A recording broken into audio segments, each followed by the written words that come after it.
All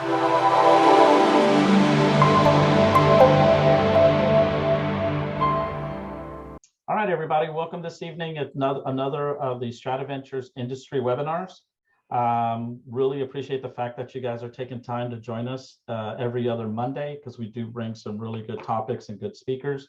Most of all, to bring and shine a little bit more light on this crazy industry called real estate investing. But most of all, just know that the reason why we do what we do is because we want to help our industry and make sure that we are working with the right people, but most of all, making sure that this is a low risk investment industry. So today's topic is going to be, it's a case study about co-living, and we have a host of an actual co-living renovation property in which Dave Edwards is going to enlighten us on a lot of data. He's got a presentation, and most of all, it's a great time to ask questions. So tonight's webinar starts at 6:30. We'll have the topic information begin at 6:35, and then we'll go into the presentation and have around 7:10 opening it up for Q&As. For those of you that are joining us on Zoom, the questions, please put the questions into the Q&A button that appears there on your dashboard. I don't think we have any polls this evening, but your chats, if you wanted to keep a chat, you could send that to the moderators, which are Orion and Enid, and they'll be happy to answer that for you. And if we do, Dave, get boring over here, right? People can just hit the end button and then leave. But guess what? Well, hopefully we'll see you guys in 2 weeks. This event is for you, so we encourage questions, guys. So ask a lot of questions. That's the right time to do that. A little bit about myself. For those of you that don't know me, I was born in Colombia, South America, moved to the States at the age of 4. I live in Houston. I'm married. I have a son, my wife, Kate. I started investing in real estate in May of 2012, created the platform that is Strata Ventures in 2014. And now we have really reached our member base over 24 states and growing. And we are very happy to know that we're helping a lot of people in this industry called real estate investing. SVI is a full service real estate investing company in which we encompass acquisitions analysis, real estate services, project management services and contracting, and funding. These should be the 4 prongs that most real estate investors should always have a vital, very comfortable, and most of all, confident partnership in growing your real estate business. And if you guys get to know us a little bit better, maybe we can be that component for you guys. A little bit about the SVI team. Every single person that you see here is an SVI team member, in which are there to help you and answer questions and help you in the overall risk mitigation of your projects. So don't hesitate to reach out to us. I believe Enid and Oriana are putting our contact information out there, and we're like an open book. Feel free to contact us. We're here to help you guys out. What do we like to tell people, Dave? Is that we always let people know that the identity of a real estate investor in the eyes of SVI is that an investor analyzes, acts, invests, and makes profit with one word in mind, and that word is risk. So to get to know us a little bit better, feel free to go to our landing page, in which you'll see that in our QR codes at the end of the presentation. We'd love to sit down with you guys for one-on-ones, just for you guys to get to know who we are. We get to know who you are, and maybe there's a way we can all work together. Dave Edwards, we're going to go ahead and start the presentation here with you. And I want to thank you for having time out of your family time this evening to share your experiences in the co-living realm, but most of all, to get to know you and also to get to learn from what you've done. So I'm going to move this over to you now, Dave. I'm going to stop the presentation. If you wanted to go ahead and share your presentation, by all means, feel free to do that, and we can get the ball rolling. All right, fantastic. Looks like since the time I sent you that picture to now, I've already lost more hair. That's fun. All right, so can you see the screen? Okay, go ahead and share your screen. Should be now.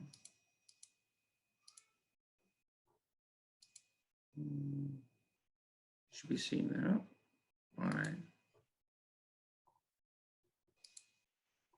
Here we go. Try this again. Share. There we go. That should do it. All right, all nice. All right. It's a very much a pleasure of ours to Dave, sorry, before we get started, Enid or yeah, Rihanna, is the presentation coming through clear? Perfect. All right, so you got a green light there, Dave. fantastic. It's very much a pleasure of ours to present to you guys on what I've been doing with my team for the last about a year now. So we're going to be going over the results of our first year performance with a co-op cooperative living situation here. Want to let you know that I will be having an upcoming meetup if you are in the Houston area on February 5th. We're going to be having this at one of the present properties I have under phase development right now. So you can see a co-op property under construction and in development. All right. So you want to email us over at info@weirmanagement.com. We're very happy to have you there on February 5th. So it's 2 weekends from now. Okay. Now, who am I? It's always nice to know who's talking to you and why you should be listening to them, right? So my name's Dave. I'm a husband and father of 2 boys that are very rambunctious, 6 and 4 years old, and they certainly make my day interesting. That's a great way of putting it. I've got 15 years in marketing analytics. What that means when I translate that to real estate is I spend a lot of time looking at numbers from different angles and helping my clients understand things in planning for future activities based on historic performance as well as unknown expectations. You just said 2 boys. Yes, I have 2 boys, and that would be one of them. Please, I'm presenting big ones. All right. So my business is in the Houston area. I'm a transplant here to Houston by way of New York, started in upstate New York, and then moved to New York City where I applied my degree and eventually realized that I wanted to move out of there. In 2016 in New York, I purchased my first home. I did that with my in-laws. We needed a place to live. And frankly, after we had done that, it was cheaper to live there for me than it had been in renting a 1-bedroom apartment. It's New York, it's expensive. In 2017, my father and I believe my mother and we all went down to Florida to attend a symposium. This is put up by the Property Brothers. You know, they're all over HGTV. I went there, I got a lot of paperwork, and I did absolutely nothing with it other than look at it and tell my wife, one day. Well, in 2019, one day finally came along. We moved down to Houston, bought a property down here for our primary residence. I had expected to buy a duplex or a quadplex. We came down here and found out they were not readily available and settled on a single family home. Now it's treated as well. It has appraised in this market, but it did not get me to that initial idea of I'm going to live for free, right? But shortly after that, we did buy our first investment property, a single family home in 2020, January 2020, and immediately afterwards purchased a home for flip.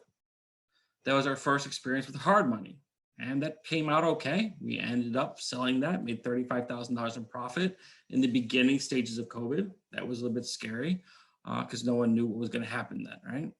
But that property, well, it did do good for me as a flip. The rental property did not do so good. It was one of those ones that you shouldn't buy. The C-class property with C-class tenant that makes on paper decent cash flow. It looked like $400 a month in cash flow. Didn't turn out that way. At the end of the year, the tenant left. She's abandoned the property. We hadn't been able to get my property managers in there all year because every time they said they were going to go inspect, she claimed COVID in the house. So she leaves, and the house is, well, it's covered in glitter and other things. And there may or may not have been leather couches and a stripper pole in the living room. It was an interesting activity going on there. We sold that property after I did some rehab, and I came out of that basically even, a little ahead. But that money went into the purchase as well as the money from that first flip in 2021 of the property we're going to cover today, my rent by room strategy. Now you asked me why rent by room. I'll cover that in a little detail, but to be honest, I wanted access to the property. I didn't have that with a single family rental the way it was going. The rent by room, you have more security in terms of greater ease of access, more people there. And I'll go into more detail there. My door was closed. At the end of last year, right, 2021, we purchased 2 more homes in December. Okay, and they're undergoing rehab right now, and they should be live on platform for rent by room within another month or so. Okay, it's interesting there, different strategy for that one, but I'll cover that a little bit as we go through here. All right. So the subject property, a bit more details. Well, I bought it as a 5-bedroom, all right, 4 bedrooms with a shared bath and 1 primary bedroom. Now, all bedrooms are up, detached garage, all right. On the first floor, when you walked in, there's a half bath. On the left, there was an office. On the right, a dining room. You walk straight into the living room. A gorgeous, not living room, sorry, a gorgeous kitchen. Large eat-at island, granite countertops, all done up in white and gray, shiny appliances. To the left of that was the living room, and to the right of the kitchen was the living room. Sorry, left of that was the living room, to the right was the laundry room. All right, now we changed that, right? With our model of co-op living, you don't want common space. Some models apply common space. They keep the living room, right? They fill it, they put a nice big TV, a couch in there. The idea being that their tenants want to have access to something besides their bedroom. Well, the model I'm following, you want to remove common space. You don't want Susie to come out in the morning to find Ted, Bill's friend, who is a tenant there, sleeping on the couch. You don't want to have the drama of who's watching what TV show that night. So we turned that living room into a bedroom with a wall separating from the kitchen. Put in a nice big old closet and covered up the fireplace with a painted piece of plywood that matched the rest of the paint. It looks fantastic. We went ahead and we turned the office into a bedroom just by adding a closet, the simplest thing to do. Everything else is already there. And we turned the dining room into a bedroom by walling off by the stairs where it had been open, walling off the access to the kitchen, having a door near the front of the house for that bedroom. And I turned the pantry of the kitchen into that bedroom's gigantic walk-in closet. Fantastic. The tenant there, he's a retiree, he loves the space. All right. Now, due to the layout, I'll show you some pictures in a second here. It's important to know that with our layout, you don't have what I call spiderweb hallways. You don't have the laundry room on one side of the house and the kitchen on the other. You don't have to walk through weird hallways to get from room to room. In fact, if you weren't thinking about it being a rent by room situation, you wouldn't even realize it at first. You walk in, everything seems to flow okay. You don't notice the lack of a living room until you say to yourself, where's the living room? It's very, very compact. I call it having a tight core. All core needs and requirements are together without having to walk around into some kind of a weird situation. All right, here are some of the images of the property. All right, as I mentioned, it's got a very nice front, nice landscaping coming into play. Those are peach trees that provide peaches. When I bought the property, there were 4 orange trees in the back, but a week after I bought the property, we had a frost that killed all of those. Very upsetting to me. I'd planned on marketing it with, as you know, never get scurvy in this house with orange trees available, right? In the back, well, we already had this gigantic concrete pad. I ended up putting more rock back there to expand parking, but this was important in the consideration of this house in the first place, because our home, unlike a lot of rent by room properties right now, it's in an HOA, and I wanted to make sure that the excessive parking I was going to have was not going to disturb the neighborhood. The HOA does not control the backyard. I made sure my lawyer looked through the documentation quite comprehensively, and we found that would not be a problem putting down low water requirement landscaping, i.e. crushed rock. As you can see, it's very clean interior. We have, a nice one. This is from the front door. You walk right into the kitchen in the back. There's the bathroom. There's a stairway to the second floor. To the left, you have this room. This is what used to be the office. We simply added this gigantic closet here. The kitchen is beautiful. This is what sells the house. People that have come in have reported repeatedly they've selected my home because of the kitchen. Large kitchen, beautiful eat-at island, 5 burner stove. It is just fantastic. We have the dishwasher, which you don't see at a lot of co-op houses, because people are assuming that, well, the one individual is going to have just a few dishes and take care of it. Well, my tenants like having it there, and they take turns buying the soap for it. We have a large refrigerator here that we actually had to supplement because there are 8 people in the household with another fridge. So we have a small mini fridge that sits behind it on what used to be the bar area. But once again, very clean, very, we call it B+ finishes coming into play here. Laminate flooring, everything is taken care of, with fairly high quality. Okay. When it comes to maximizing a home and why, when you're selecting rent by room, the question is why? Well, you're doing it for a couple of reasons. For me, it was security, having access to it, but also maximizing revenue. There's ways of maximizing revenue without having to do, exactly what I'm doing here. Well, you have slicing it by time. That's Airbnb and VRBO, right? Some areas you're allowed to run with that. My particular area in an HOA, you're not. They don't allow short-term. And a lot of communities, you're not allowed to have short-term rentals. And entirely, period. Others are heavily regulated to a point where it may not make sense.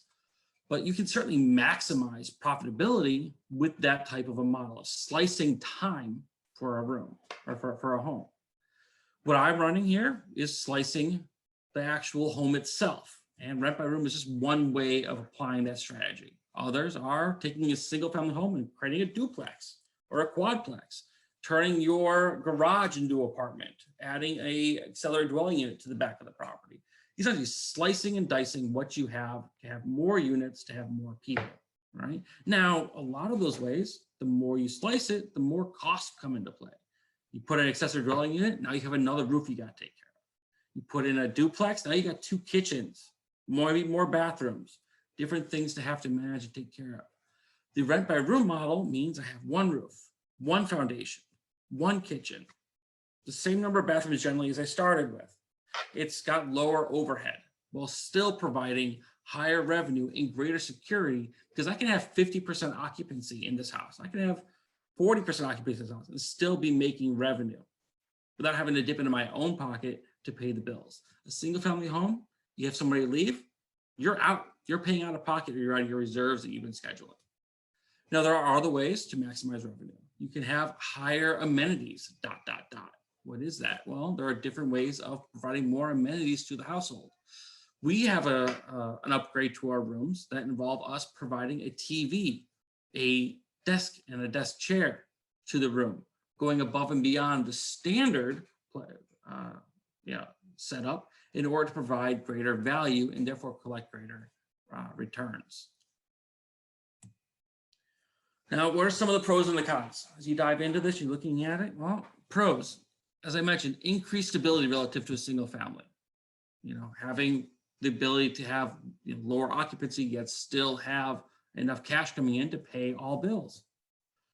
Ease of access to the building, because so much of the home is common area. I have access.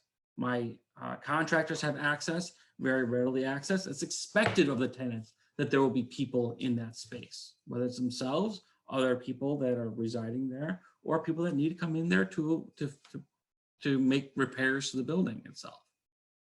Or, the property services manager that needs to come in and just check on things. With this model, most of the expensive things that could go wrong, well, they're commonly accessible. They're easy to know and view on a monthly or quarterly visit to the property. I have access to the bathrooms, to the kitchen, to the furnace, things that could have an issue. Now, if I had a tenant that went crazy, right? What are they going to damage without me knowing about it right away? They can punch a couple holes in the wall. That's a couple $100, right? You go in, you patch it, you repaint it. It's a lot more stable, a lot more secure investment in our view, running the strategy than running a single family home, or even in some cases a multifamily home where you still have someone that can do whatever they want to that unit without you having any ease of access to it to understand or monitor. Lower cost of entry relative to a multifamily. I have 8 tenants paying $600+ per month for their unit in one home. In order for me to buy an 8-family multifamily, or it's an order of magnitude more expensive than I paid for this property. There are higher revenues and cash flow coming through from this property. I've heard of multifamily where you're looking for $100 a door, $150 a door. Okay, that gets you what, $800, $1,200 in cash flow. My unit, this single one, is cash flowing on average $2,000 a month. After all expenses, including setting aside cash for repairs, for maintenance, paying the landscaper, paying the cleaner. We're going to go into more details on that. There's a lot more revenue potential, I believe, for this type of a model compared to the next comparable activity. Prevalence of contractors. There's more contractors. It's easier to find contractors to work on a single family home than there are for a multifamily. They have that kind of experience. It's cheaper to have someone come in and kind of work with a single family. You're dealing with investors that deal with smaller dollar values and contractors that work with those, rather than the multifamily contractors that may be used to higher dollar values. Now, this may just be my opinion. It certainly is my opinion. It's what I'm giving. But that's what we're seeing, and maybe variations there. If you have focus in certain areas, you're certainly going to have different people. Reduce cost and time to perform a tenant turn. Should we say perform? Yeah, let's fix that right now. A tenant turn. It takes me anywhere from 15 minutes to 45 minutes on the outside to turn a room after a tenant leaves. I go in there. It's usually some dusting, mopping, maybe retouching up some walls, changing the door code lock, and relisting the thing on the platform. It's much quicker than having to go in and turn any kind of a single family property. I'm turning homes same day of someone moving out, relisting it, and having it re-rented within a week or so. Okay, unless I'm running some experiments, at which point we have allowances for higher time to turns. Now, what are some cons? Well, we are in somewhat murky territory with city regulations. Okay, you know, the company I work with, PadSplit, they just came to Houston. They are working with the Houston city to understand the best way of operating and working together. We are making sure that the city is aware that they need more affordable housing. Houston's property, Houston rents are skyrocketing. Certainly we need to have ease of accessibility for more of the workers. Increased wear and tear of common areas. Now with 8 people coming into play, all adults, all of sufficient size, damage something. I have had to fix a couple of stair treads. I just had my contractor run through the entire property and perform minor repairs, tightening, painting, little caulking within the showers. Now we're going to do that every year. I recommend doing that. It's spring cleaning, right? Out with the old, in with the new. We also at the same time did have our cleaners perform a more detailed cleaning, taking off all the vent covers, painting all the walls, not painting all the walls, cleaning all of the walls, taking everything out of the shelves and cleaning in the shelves and the refrigerator. The same thing you would do for your home, we did and applied a rigorous cleaning process to the home this one time a year. They're normally in there, they're cleaning the faces, they're taking sure the counters are taken care of, they're mopping the floors. But here we did a much more rigorous job. This conversion may lead to a lower appraisal. Now it cash flows like crazy. $2,000 a month, that is 10 times what you would typically expect for a single family property. $200 cash flow is what you're generally looking for. That's what people are looking for. Now I've heard people getting $1,000. I heard people getting more if you own it outright. I have a 20% down loan on this property, and I am still cash flowing $2,000 on this property every month. But this conversion is going to reduce your appraisal value. You're going from a 5-bedroom, 2.5-bath home with a gorgeous kitchen, a living room, a dining room, and an office to an 8-bedroom home with a kitchen. There aren't a lot of comparables for an 8-bedroom home with a kitchen. Now, that said, an 8-bedroom home usually goes for $1 million. That's usually an 8-bedroom home on the water with luxury finishes. It's a bit different, right? This is not going to appraise as well.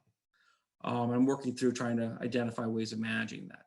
That said, I did have to get rid of this property. It's $3,000 for me to knock down, well, 2 walls and get it back to where it was. And now because I've gone from a 5-bedroom to, I call it at office, a 6-bedroom now, and from a half bath to a full, it gives me 3 full baths. At the end of the day, I've still added $25,000 worth of value to the property with that work. And we can see this, me exiting the property cleanly if I needed to. Increased cost to make turnkey. You're not going in simply doing a quick rehab job. You are adding walls that cost more. You are having to not only have, in our case, PadSplit managing it, but my company, We Are Property Services, we provide to others as well as our own home, the physical boots on the ground property services aspect.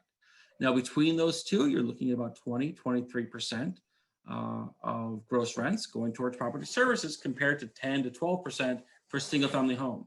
Now you compare that to an Airbnb, we're typically paying 25, 30% to manage the property.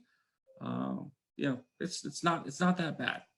All right, you are seeing a lot more money come into play than you will with a single family home, even though you are paying out a greater percentage towards property management overall. You also have the cost to put in bedding to add the standard expectation. That's about $10,000, about $800 per bedroom, and another $2,000 to $3,000 for the common area furnishings, especially if you have to put in any appliances. So you do have those additional costs on top of what you may have just for a single family home. You have your higher tenant turnover. Now, I have tenants that have been with me for 9 months now. I've had tenants that have been with me for 3 or 4 months and moved out. All right, my master bedroom seems, I would use the word cursed, but I've made quite a bit of money off of it. That has the highest turnover. I've had 3 different divorcees, 2 of which got back with their spouse. Yay, it's great. I mean, it really is, it's great, but it didn't affect my pocket very well, right? But that's what happens. You get it in, I empty it, I get somebody back in within a week or 2, and we keep on going our merry way. All right. So what are some amenity recommendations? I mentioned some of the ones that we did here. Well, some things to think about when you're looking at a property, and as I certainly did when selecting this property, I looked for parking. You want to have a parking space for each bedroom, either on property or have it figured out by having it off-site. You know, there's 3 spaces in front of the house, there's spaces over there, I'm on a corner lot. Have parking figured out and have a spot in mind for every bedroom in your home. This is Houston. It is not Atlanta. It is not New York City. It is not someplace with a well-developed, transit system. It's Houston. Okay, everyone has a car. Some of my tenants have shown up with 2 or 3 cars. I had to tell them to take the other ones off site. They're allowed to have 1, but people are going to have cars. Even, there is direction to try to have your house within a couple of minutes of a bus line. Just expect that everyone will have a car, have to figure it out, or you're going to see lower occupancy than you want to see. All right. Home design and flow. I'm going to recommend you have a big kitchen. All right. It seems to work for us. People like having that big space. Don't have a lot of empty space in the kitchen. Have it useful, but have a larger kitchen. Have a tight core. I mentioned this a couple of times now. It helps with flow. It helps with understanding. It helps make your home not seem like some kind of scary, damp spider web. Have that entrance, the bathroom, the kitchen, the laundry room, all directly connected to each other. Okay, so that it flows properly and it makes sense. If you can, have that kitchen near the front of the home. So when you walk in, you enter into the kitchen area or it's immediately adjacent. You don't really want the kitchen in the back of the property if you can help it. We found that it works well for us, but it's because it's bright and airy and you can see the kitchen space. Bed size. Well, go with queen. Don't go with anything smaller. No adult wants to sleep on a twin size bed. Okay. Very few adults are even happy with a full size bed. I'm sure there are people that have them. We found that with the pad split platform and with maybe other platforms that are out there, there are a few things you can filter on. Bed size is featured prominently. People are going to go for the largest bed that they can get towards. Queen size bed seems to be what works. An entry room, a lot of room entry, a lot of homes I've seen on market have what I call the butter knife locks. You can open with butter knife. We did it at my property as a kid with my parents. Oh, my brother locked me out of the room. I'm going to butter knife to get back in. It's just a screwdriver openable lock, right? Well, you have people living with each other that don't know each other. They want to have a sense of security. Provide them with a higher quality lock for their room so their belongings are secure, right? It's only so much trust that you can develop with people that are just meeting each other. All right. We use electric keypads. We have not had a problem with them. They've been live for a year. They've been used for a year. What I'm doing is changing the batteries in those the same time I did the spring cleaning. I've heard of mechanical locks. I have a client that has mechanical locks on most of their doors. They are a pain. The digital locks, you can change a code in, 3 minutes or less. You hit the delete key, you hit the set key, you type it in, you're good to go. With mechanical punch code lock, you have to literally unscrew the thing, take it off the door, change the tumblers, bring it back together. That adds 5, 10, 15 minutes, depending on how quick you are with the screwdriver, to the process. And it's just more pieces that can break, pieces that can fall apart. The client of mine picked that because they were afraid of the batteries dying. But I honestly, I have not seen a problem with it. With the exception of one room, the unit seemed to have failed and was draining the battery overnight. I went in, I ordered another one, I replaced it, and it's been going now 8 months solid without any problem. So in general, it shouldn't be an issue. Clothing storage. I'm going to highly recommend that as you're looking at a home, you consider built-in closets. People want built-in closets. It says, I'm an adult. I have a bedroom. I've seen wardrobes in some homes. The challenge I would raise on a wardrobe is, well, it's a fabric wardrobe. It's going to be broken. And when it's broken, now you have to buy a new one. You have to ship it to the home. You have to pay someone, if it's not you, to go over there and put it together, only to have the next guy break it again anyway. All right? If you're rehabbing a property, it's a few $100s extra. You may not even notice it depending on your contractor. If he just gives you a single price, because put up some walls anyway, to build in a couple of closets. All right? Go for our largest closet you can sustain as well. People like walk-in closets. It screams fancy. We've got a mixture of walk-in and reach-in closets in my property. The walk-in closets are always looked at more highly. Fans. We have ceiling fans in every room. We do this because some people want it cooler. Some people want it warmer. You're setting your AC ideally at a solid range, usually 72 to 75, which is just the common standard location. You may make allowances depending on some people and their questions. How do you stand apart? Well, those are your basic amenities. We are providing the opportunity for desks, for chairs, for walk-in closets, for mounted TVs. We have a couple of other things that we're working on testing out for advancements beyond the standard. The standard, all you need to have in a rent by room right now is a bed, a mattress, a bed cover, which you want to have. I'm going to recommend that you get the full encapsulation bed covers, not just the ones that go on top. Why? Because when they change their sheets, 95% of the time, they rip off the bed cover. They wash it. They may be like, I don't know what this is. They throw it out. They get back in bed. They put their sheets on the bed. They spill that coffee, and now your mattress is stained. And now they move out. And now the next guy's wondering, why don't I have a clean mattress? The full encapsulation mattress cover, which we've just moved to ourselves, protects the mattress. They're not going to take that off because they're not going to move the mattress around and unzip it. And they're going, it's going to protect your investment a little bit better, not making you have to worry about it. You're going to change that with every tenant, but you shouldn't have to worry about the mattress having to be changed. We also recommend go for decent quality finishes. We go for silver, stainless steel finishes. It gives it a clean appearance. People like it. It really sets itself apart. Some thoughts on parking. Left here, gray street, neighbor across the street, light blue is your house. This is what we did with ours. It had been just this driveway. We extended the parking area to the back. I'm fitting 5 or 6 cars in the backyard with 3 or so in front of the home. I recommend when you're looking at a house, you either look for something where you can do that or a corner lot. Here, you got the corner, you got your home, you got your neighbor. Now you can pretty easily fit more parking. A lot of the homes in Houston, when they're on a corner lot, will have that garage facing one way, so you can fit a couple of cars into the garage, and you can get more people surrounding that corner. If you are, say, buying a home and you're lucky and there's a cemetery or a park across the street, that can provide you the opportunity to have easy parking. Our second and third homes are like this. We have a park right across the street from our homes. We're parking right in front of our home, as well as having additional parking on that side, not disturbing anybody. Now, I do have a tenant that is running this model where there is parking on random spots on the street. They have a driveway, There is no garage. And the tenants here have actually figured it out. They've made a list of whose car is whose. They shared it with each other. They've shared phone numbers.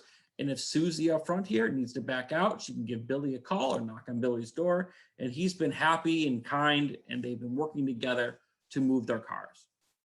I tend to recommend that you find a way for everyone to be able to move their car without having to disturb other tenants, because you don't know if they're going to be there or not. But this has worked out, and it may work out for you. Okay? Just keep in mind, have it figured out in some way, shape, or form for every bedroom in the home. I get common questions. Who are the tenants? Who are moving in? People seem to have a thought that it's going to be lower quality tenants. It's going to be people that are going to be causing problems. After all, why can't they afford their own studio? Why do they want to rent my room? Well, I've got a guy in one of our rooms right now. It's an architect for the airports. He's down here on he doesn't know how long contract. He didn't know what he's going to do. So he looked up room rentals. He found our home near where he's working. It's near the airport. And he gets all the convenience without having to put down a big security deposit, without having to sign a 1-year lease. This guy could easily afford a high quality studio. He lives in New York. He's based there. He's just down here for this contract of indeterminate length. He's happy. I've got students. I've got an engineer that is here. He's in the home a couple of weeks every month. Most of the month, he's out traveling. I've got people that are former residents from Atlanta. My first couple of people in the home were from Atlanta, and they just happened to visit. All right. Or they not visit. They happen to decide, hey, I'm sick with Atlanta. Patswood just opened up Houston. Let me go over there. I had people literally drive across country in a day and a half to come stay at my place, which I thought was fantastic. I've got a retiree living downstairs. He did warn me he's probably going to die in that room. That will be fun. But he's certainly expecting to be a long-term client of that property. All right. And I've got people that are not the most entry level, but a couple of steps up the rung, but still, given the way people are paid these days, much happier renting out a room than paying for a single family home.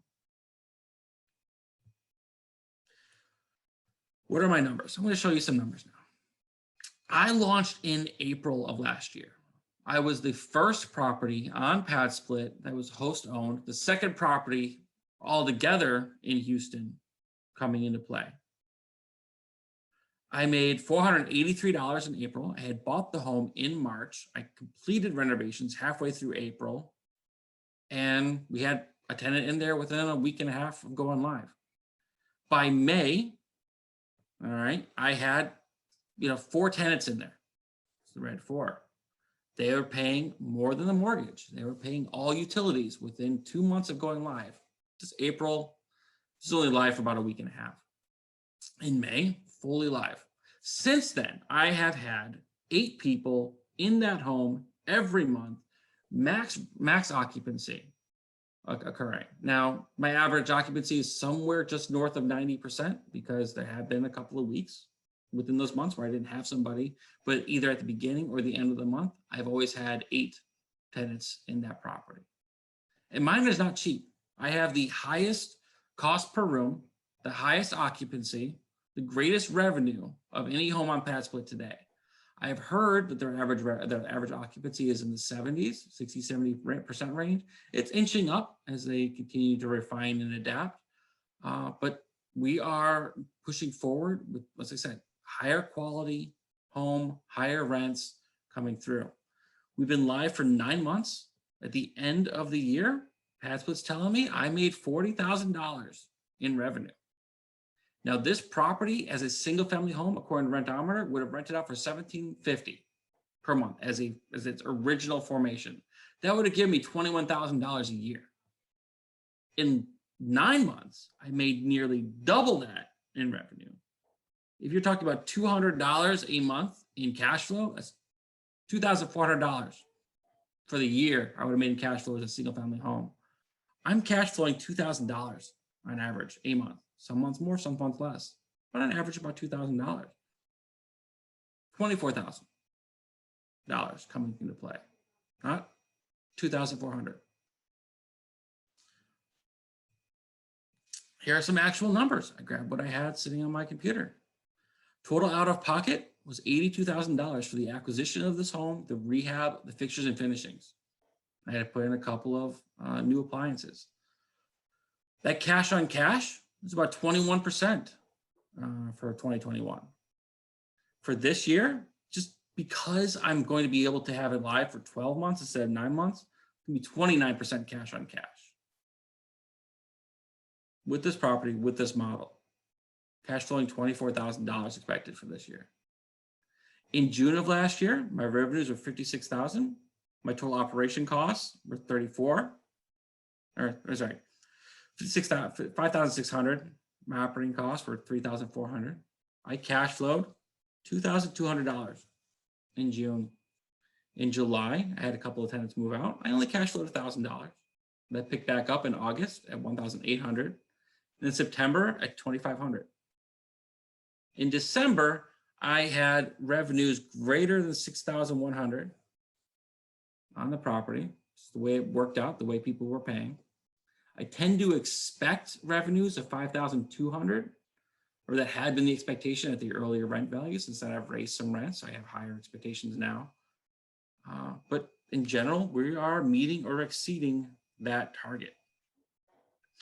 On note, because I have my own property services company, that is not initially figured in here. We ended up launching the property services.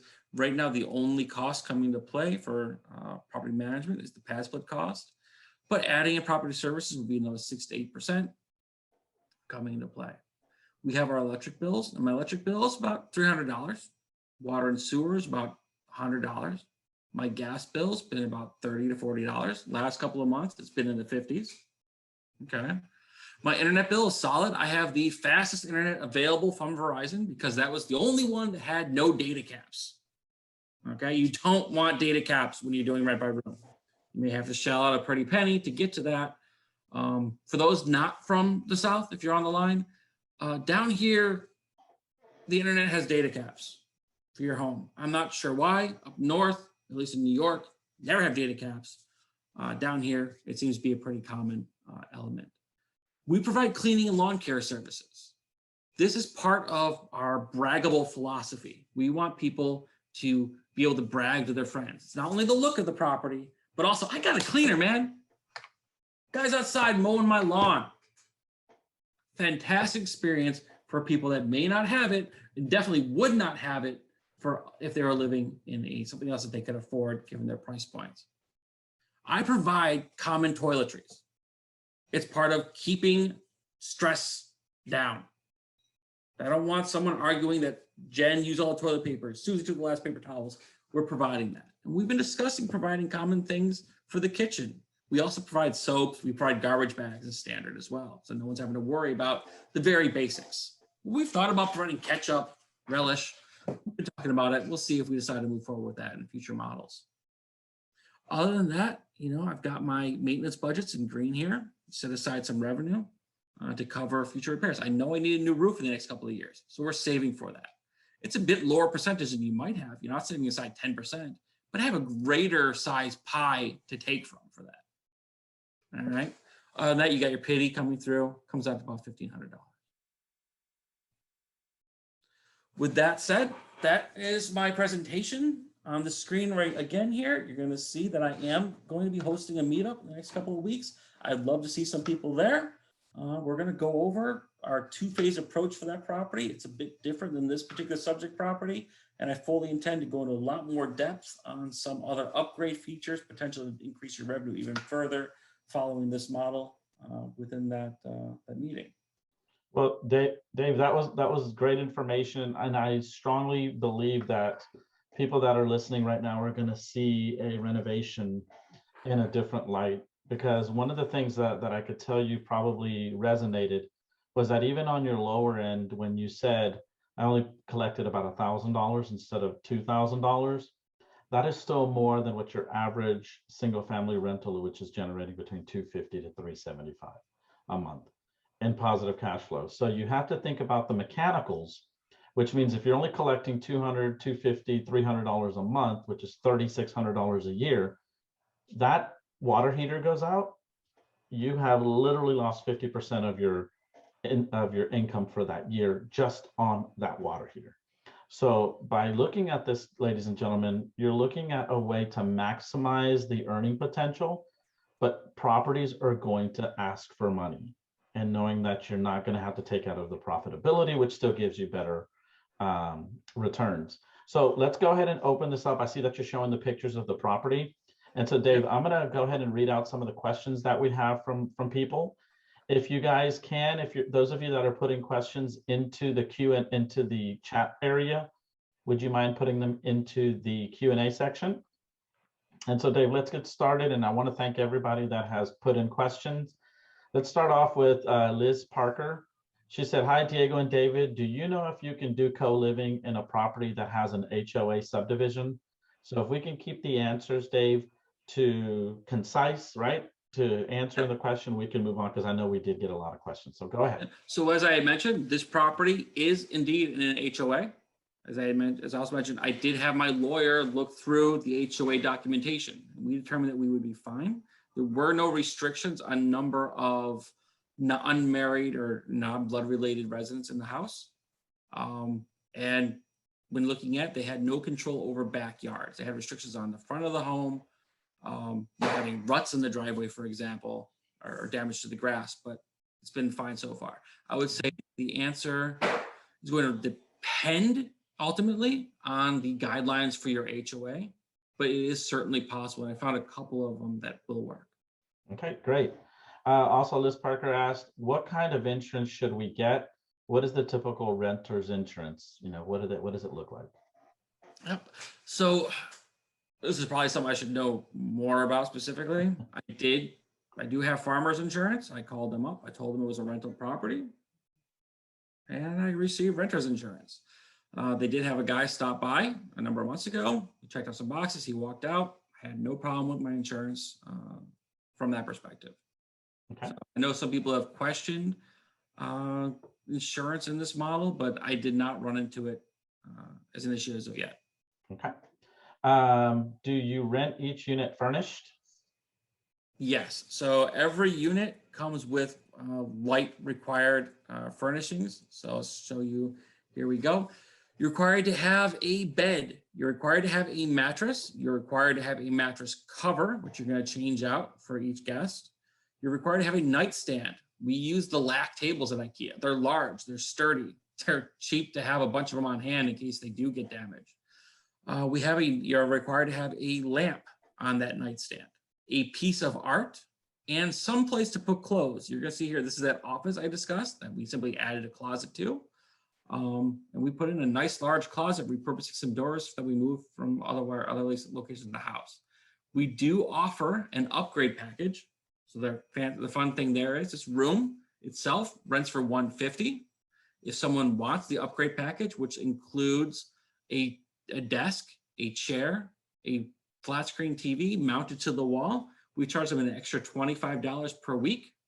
Now, all those things right now, because 32-inch TV, usually one of those Roku TCLs, it's a quality desk, quality chair, but that cost me under $300 to provide. And at $25 extra per week, I'm seeing full payback on that investment in 3 months or less, depending on how the weeks shake out, meaning that anything after that is gravy.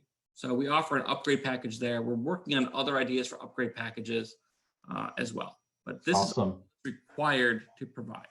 Okay. And so I think Renee York, you asked that question. What do you charge for your desk chair and TV upgrade? So thank you, Renee, for asking that question. Thanks, Dave, for answering that. Gloria Nosiki asked, do tenants share rooms or is it one person per room according to your household? Okay. So pad split has a requirement that's one person per room. Now, pre-COVID, you were able to have the initial renter plus a guest, or not guest, but a roommate. So husband and wife, boyfriend and girlfriend, right? Could rent out a room. It was an extra standard $75 a head. It was normally $150. A room with two people, it would now be $225. Since COVID, restrictions come into place, and you're only allowed to have one individual per bedroom, and you're not allowed to have any guests whatsoever in the house. Okay, that's once again a tightening. I expect that to fade away. There are strategies you may be able to employ.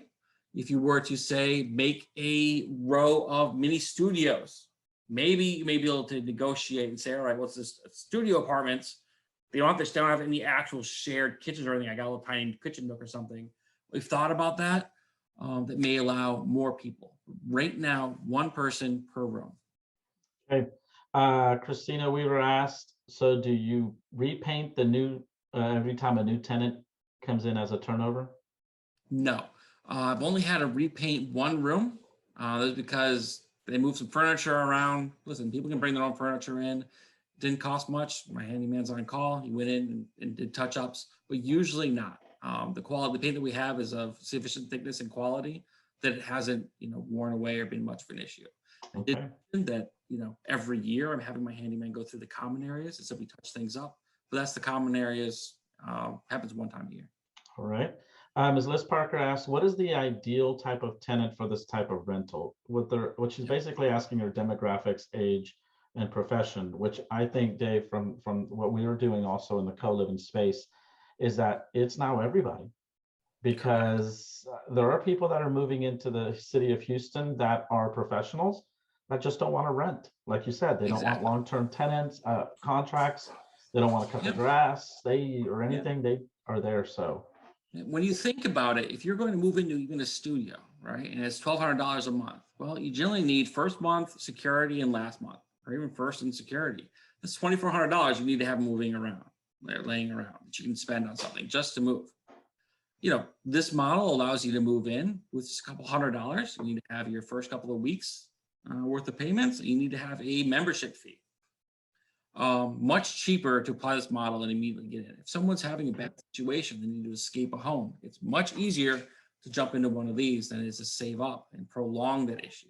If you are someone that wants convenience, this is one-stop shopping. You're not having to sit there and sign up for all of your utilities and manage all of your bills. You're paying one bill to one place and it's being taken care of. As I mentioned, I've got a guy that can easily afford a luxury suite or apartment anywhere he wanted. This is simply easier for him. He doesn't need to worry about how long he's going to be here. I've got retirees and students. I've got middle managers. It is everybody coming into play. okay. So a question here is, what criteria do you use for vetting the tenants? That's something that PadSplit obviously handles and takes that So they're guessing looking game out of at, you. they're looking at a person's ability to pay, so looking at a financial check. And when they do that, they only show them rooms that they can qualify for. So it's not like they feel like they've lost out on something. They only know what they know.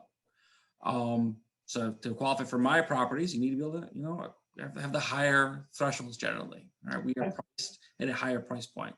They also look at they do a background check. I believe it's no felonies for the last 7 years. There's some other criteria that come into play there, but they're looking because they want to be able to market themselves to people. It's a safe environment. You don't have to worry about your roommates. All right.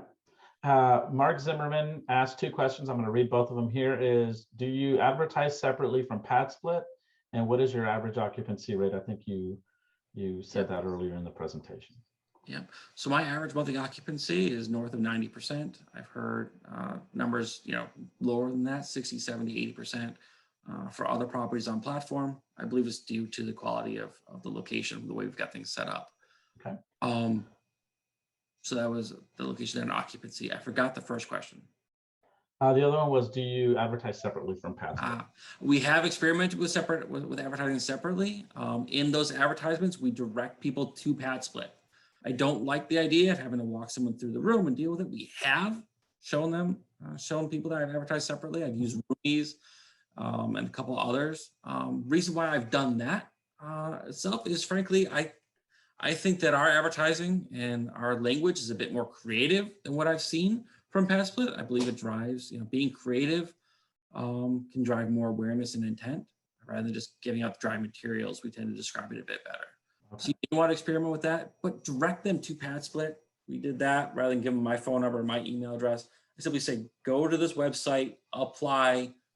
Assuming you make it, you're going to see our property on the platform. Perfect. One of the reasons why we also work with PadSplits, when I went to go visit their offices in Atlanta, I found out that the key component is their customer service. It's their retention. It's how they treat the tenants, how they screen them, because everybody, I strongly believe, deserves a good place to live in whatever level of whatever in their life. Question here is the cleaning every 3 weeks done to the kitchen and common areas, or do the tenants request this in their rooms? So I pay for the cleaning of the common areas. Right, people go in, they mop the floors, they clean the kitchen. They'll do, if there's a couple of dishes in the sink, they'll clean some dishes. They'll clean the inside of the refrigerator, just make sure. And then they scrub the baths and the showers. Okay, they do a very good job for the price point. I don't have the cheapest cleaners.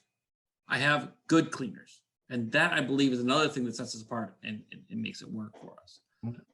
I do not recommend you guys getting that 15-20 minute cleaning swoop where they run in real quick, wipe it down, and run out. Okay. We have it scrubbed so that people know what happened, and it provides, like I said, that braggable atmosphere. All right. If a tenant wants to have someone clean it for them, we've told them they can. They simply need to talk to the cleaner, and they're happy, and they have a separate price that they'll charge them to go in and clean their bedroom. Okay. So let's get to some more questions here, guys. Thanks to all of you guys that are asking them in the Q&A section. In the chat section, guys, we won't get to those questions, so feel free to put those into the Q&A. Do tenants bring their own linens? They do. We, however, also have a drawer. That's an experiment. Hasn't been triggered yet, but we have a drawer in the kitchen with a lock on it. We have a welcome letter in every bedroom when someone comes in that says, hey, if you don't have anything, email us at this email address and we'll give you the code to the kitchen drawer. We'll have them Zelle us some cash to pay for it, but we've got linens in there, toothpaste, things for emergency. Hey, I just moved out real quick. I don't have anything, supplies. We'd like that idea. We call it the locker. We'd recommend, you think about something like that. Okay. Here's a question. Have any of your TVs walked off? They have not. Good. Once again, it's a pretty cheap TV. It does the job. It's usually a 32-inch, 720, HD, Roku TV. It has not been a problem. All right. Question here is, how many clothes washer and dryers for that many tenants?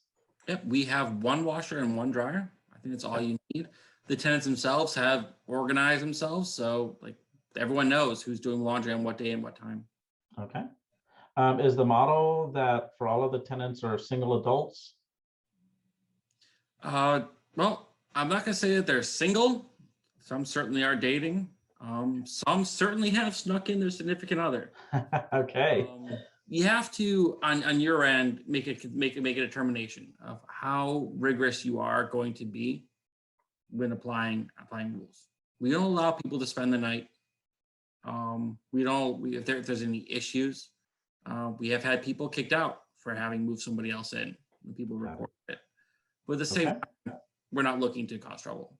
Got it. The question here is, do you need an automatic fire protection system having to deal with maybe fire marshal or fire code enforcement? So this has been a big question. I have a mentor of mine that really looked into this, and we found that you do not, at least in the areas that we are investing in, you're not required to have a sprinkler system. It is still a residential property. It is not a commercial property. In fact, I just bought a property that had a sprinkler system built in. We removed it because it was going to cost, frankly, too much to maintain it. And you had to pay someone monthly to monitor the system, as well as have the fire marshal come through, I believe every year, I was told, to inspect everything. All right. So here's check with your lawyers, check to triple and double verify it. But from what we have seen, it has not been a requirement. Alon Gottsman asked, what do you consider to be the biggest risk in this model? Too much money? No. Okay. The biggest risk is, as I mentioned a little bit earlier, is still slightly murky, right? With the city. Now the city doesn't have any rules that are providing any negative impacts to us right now. There are things that we're still working out. Do you need to have a certificate of occupancy? Okay. Do you need to go through certain inspections when you add some walls? People have done things forever, and that's somewhat gray territory. But for us, that would probably be the biggest risk. If you want to do everything absolutely kosher, that will reduce your risk coming into play. All right. Well, thanks to everybody so far that's been asking questions, and I apologize, we are going over our time allowance, so stay with us here. We're still going to be continuing to answer these questions. Dave, if you got some time, let's go ahead and continue and see if we can knock these out. Can certainly do so. All right, everybody, thanks for asking. Do you require renter's insurance for each renter? No, we do not. Okay, perfect. Did you add in extra bathrooms, or if so, inside the room for private or for group use? So we expanded a half bathroom to a full bathroom. That is the only change we did to our to our home. Now, that was because I knew I could do that. It was relatively cheap. We had a coat closet right there next to the half bath. We simply removed the wall, put up another wall, and we were able to fit that in.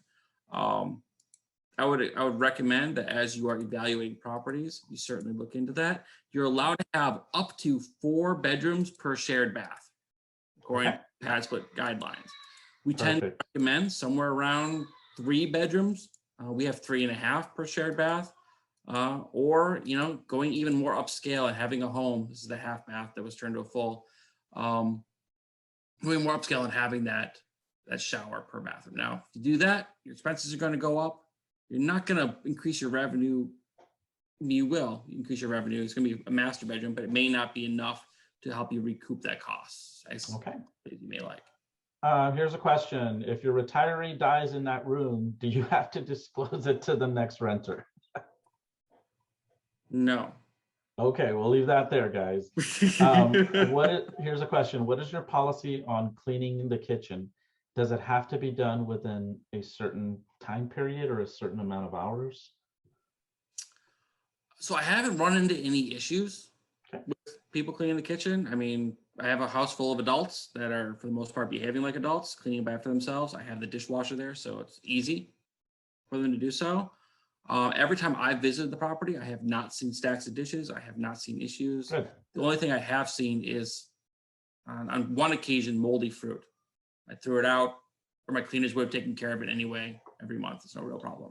Here's a question from Gabriel Kwok. He's one of our SBI members who's actively right now building his first pad split with us here in Houston, Texas, new construction. He asked, is the upgrade package cost handled directly via pad split, or is that handled directly with the tenant? Yep. So I have a deal with pad split, and they may very well be implementing the platform in a more official or design capacity, where I have my tenants, when they ask me for it, they'll open up a ticket through pad split saying, I'd like to have the room upgrade. I have them send me an email saying, my name is, I reside at in room X. I'm asking for this. I understand it's $25 extra on top of my pad split, my current pad split rent, bringing my current pad split, my total pad split rent up to Y. I take that email, I forward that to support@padsplit.com. They then go into the platform and change their rent. So they're managing it all for me. Alternately, I could have had them send me a separate pay every month, but I didn't want to get into that.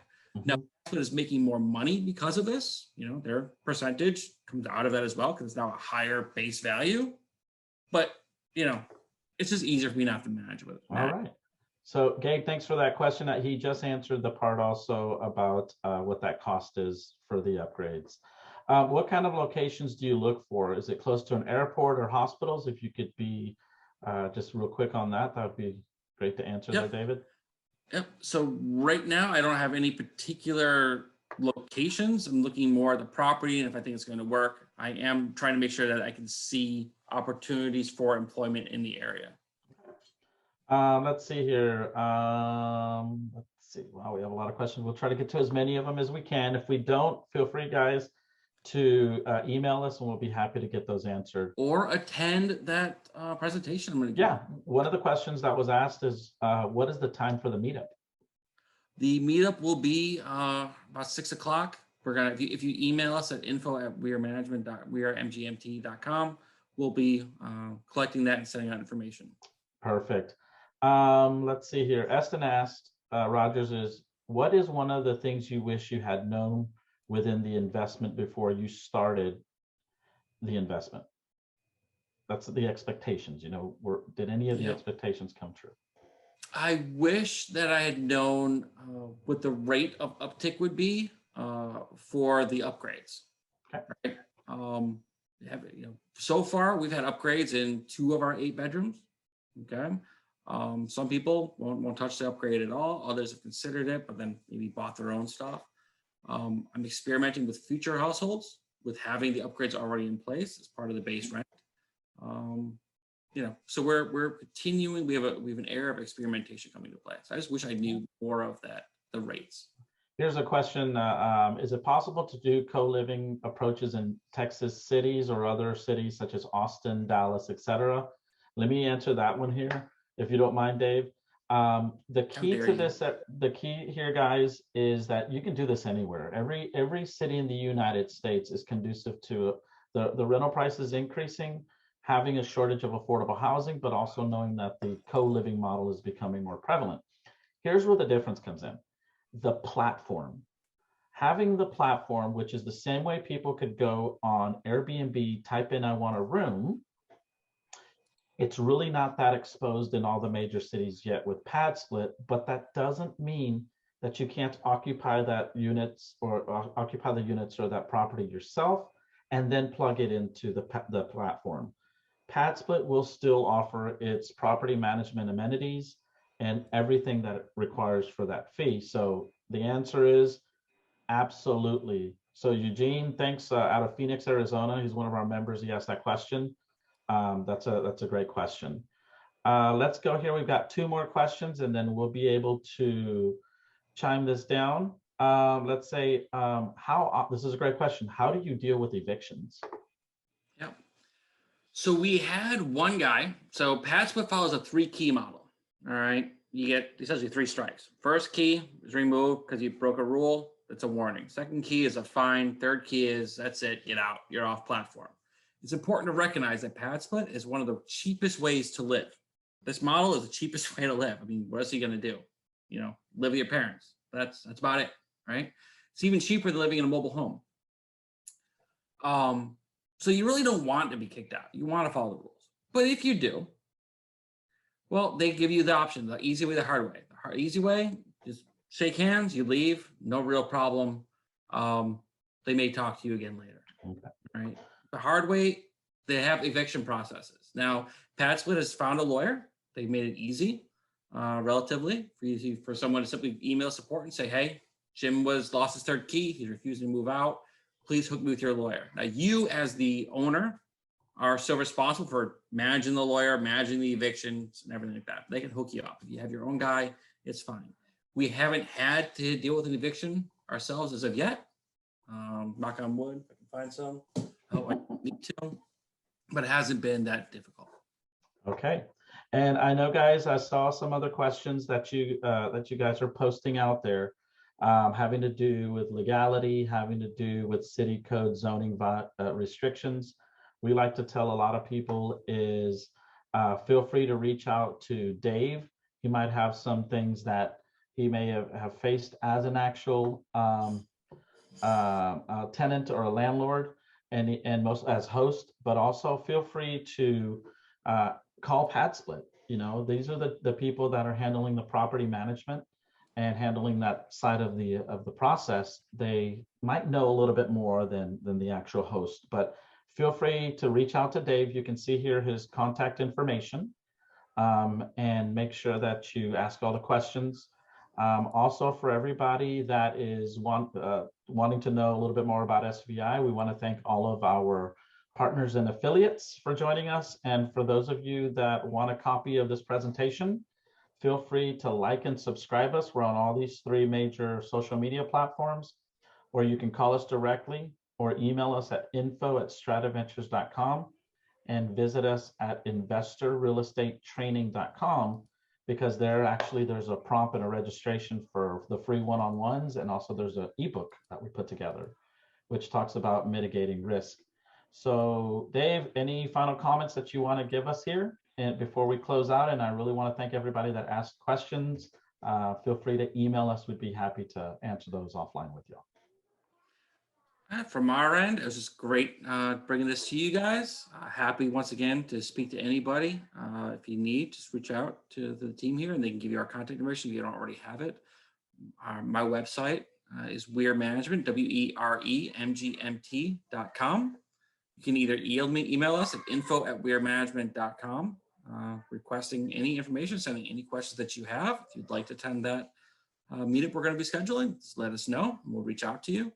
But once again, very happy to talk to you. We do provide property services as well to make this a fully passive investment in combination with passive if you determine that's the way you want to go. All right, Dave. Well, everybody who joined us this evening, we want to thank you so much for your time. Go to our landing page, investorrealestatetraining.com, and you'll be able to see the up and coming webinar events that we've got. And we look forward to seeing everybody in the next 2 weeks. Dave, have a wonderful evening, my friend, and go enjoy that family because it looks like they're breaking down your door. Yeah. Thank you much. Have a good one, y'all. Bye, everybody. Good night.